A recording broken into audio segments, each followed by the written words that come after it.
বিনিয়োগের সম্ভাবনা পর্যালোচনা করার জন্য মুখ্যমন্ত্রী ডাক্তার মানিক সাহার সঙ্গে বৈঠক করলেন রিলায়েন্স ইন্ডাস্ট্রিজের একটি প্রতিনিধি দল। সম্প্রতি মুম্বাইয়ে আয়োজিত একটি অনুষ্ঠানে রিলায়েন্স গ্রুপের চেয়ারম্যান ও ম্যানেজিং ডিরেক্টর মুকেশ আম্বানির সঙ্গে রাজ্যে বিনিয়োগের ব্যাপারে আলোচনা করেছিলেন মুখ্যমন্ত্রী ডাক্তার মানিক সাহা।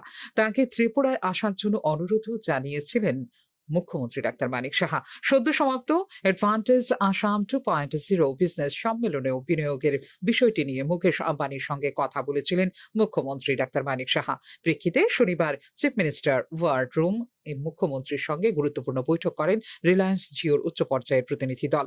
রিলায়েন্স জিওর উত্তর পূর্বাঞ্চলের ব্যবসায়িক প্রধানের নেতৃত্বে মুখ্যমন্ত্রীর সঙ্গে বৈঠক করে প্রতিনিধি দলটি আইটি এবং আইটি সক্ষম পরিষেবা, ডেটা সেন্টার, প্রাকৃতিক গ্যাস অনুসন্ধান, সার উৎপাদনের মতো ক্ষেত্রগুলিতে বিনিয়োগের সম্ভাবনা পর্যালোচনা করা হয় বৈঠকে। এছাড়া পেট্রোলিয়াম, বাঁশ থেকে ইথানল উৎপাদন, রাবার এবং কাঠের প্রক্রিয়াজাতকরণের মতো গুরুত্বপূর্ণ ক্ষেত্রগুলিতে বিনিয়োগের সুযোগগুলো আলোচনা করা হয় মুখ্যমন্ত্রী ডাক্তার মানিক সাহার পৌরোহিত্যে আয়োজিত উচ্চ পর্যায়ের এই বৈঠকে।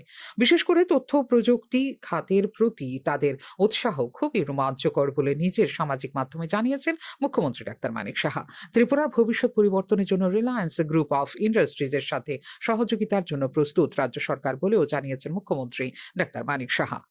ব্যুরো রিপোর্ট, নিউজ নাও।